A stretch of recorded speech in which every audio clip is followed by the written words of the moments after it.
Hey YouTube, happy Tuesday. It's another cool breezy October afternoon here in the Maryland suburbs of Washington, D.C. It was cloudy and cooler earlier, but now the sun's come out, as you can see, which means it's a perfect time to make a video about further upgrades and repairs to my 2006 Dahon Speed D7 folding bike. I like to call this the D7 squared because it has a 2X drivetrain, as I talked about in a prior video. Anyway, since my last video, I had to do a ton of repairs on this, and I hate to compare this to the Peugeot that I used to have, but it's honestly been fairly unreliable. I don't really blame the bike too much since I've really pushed its limits pretty hard. I don't remember everything from my past video, but I think one of the most important repairs on this was replacing the new old Pan Racer tires with Schwalbe green marathon tires that are nice and hard, and I wouldn't say they're puncture proof, but let's just call them very highly puncture resistant. Those things are fantastic. I have these up to 80 psi and this thing really flies. Let's see, so that was one repair. I've already talked about the Sugino double crank that's working pretty nicely, and the front derailleur, that's been fine. The rear derailleur that I used to have was a Shimano 105 from the 90s, but that flew apart. So I replaced it with a newer Shimano Altus derailleur. Yes, the old derailleur flew apart, it broke apart during a bike ride. I think just because I was pushing the gearing of the cassette too much. A lot of the issues I think really just have to do with me pushing the limits way too far more than the parts themselves being bad.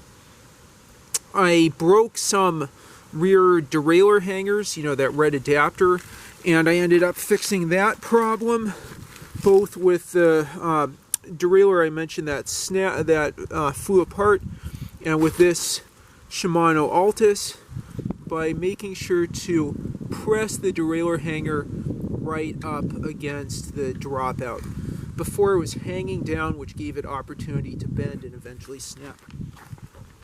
Anyway, with that said, another nice thing about this Altus derailleur is it has a giant pulley wheel there that really gives it a lot of extra chain wrap capacity.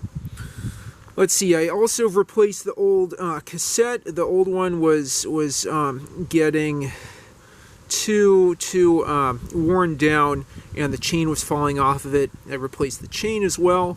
Recently I had to tighten down the cassette, and that really helped with some ghost shifting issues I was getting between third and fourth gear. So that's looking really good right now. I did more adjustments on the brakes and used a tool I found in the road while I was riding my Fuji to crimp the end of this brake cable down. And kind of embarrassingly, I had left that there. And let's see the most exciting update of all, which is not the seat post but the stem.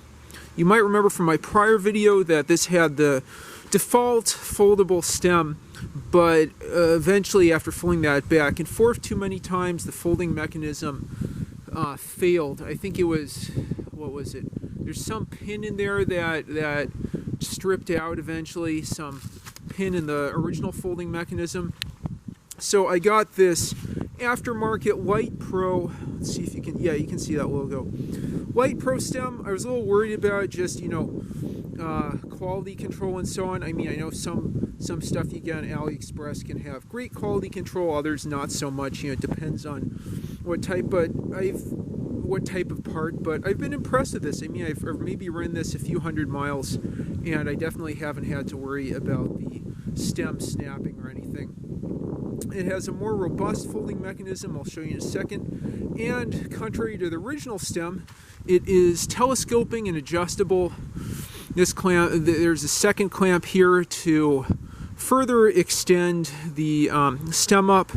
I made sure that the direction it folds in is the same as the original stem, but anyway, that's a big change with this from the old stem. It's telescoping, so you can get a lot more range there. Everything else in the cockpit's pretty much the same. That was a surprisingly fun repair.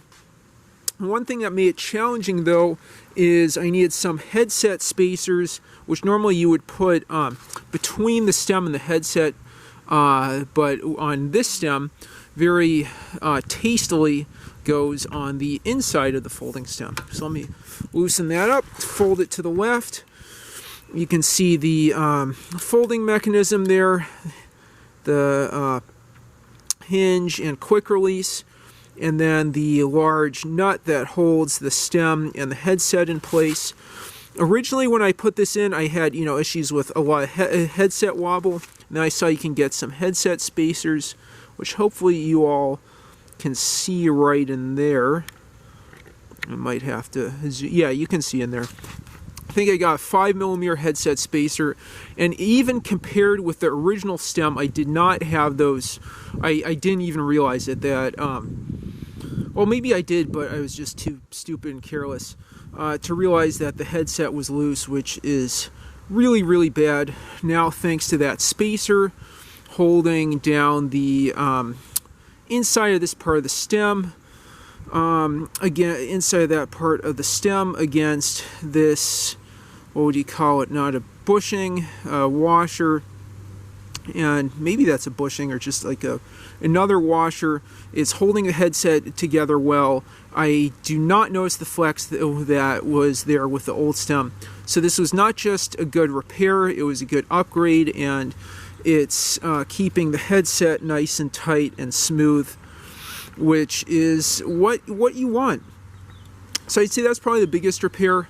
If you get one of these, I think it's $25 or $30 shipped on AliExpress. So far, so good with it. It seems to have a really robust folding mechanism, and it's compatible with your existing stem, headset, tightening nut bolt, I guess, really large bolt. I'm pretty sure that's a 10mm Allen in there. You can see the hinge mechanism is more robust than the existing one. It's adjustable from the outside instead of... It's adjustable right from the outside with another hex head, Allen head screw there, as opposed to needing a, whatchamacallit, a wrench to adjust it. And then when you want to tighten down the quick release, you just do that. And then it also has this really nice plastic clip just to keep that from flying out, although, it shouldn't fly apart. Anyway, so a lot of nice upgrades there and repairs. It's been a little bit irritating how much work this thing's needed, but it is worth it. This thing rides so smoothly now with those Schwalbe tires and with the sprung seat. I normally wouldn't like a seat that sprung and big, but it just works perfectly well on this Dahon. Anyway, I hope that was useful to you. I highly recommend these bikes. These are like the Trek 700 series of folding bikes. There's so much you can do with them. But definitely the learning curve's been pretty steep, and I've had to overcome a lot more mistakes than, say, I've had with the Fuji. Anyway, I love this bike. If you have other experiences with it, leave them in the comments down below. Like and subscribe as always. I'm hoping to have more bike videos, maybe a review of the Trek 86 Trek Elance 300 that I recently rode more than 1,000 miles on, as well as videos about this new Trek 2200 ZR carbon aluminum road bike that I'm also getting up to 1,000 miles. And besides that, the usual calculator and computer videos, as I talked about in the last video on the Casio FX 9860 G2. Thanks for watching, and as I said earlier, like and subscribe as always.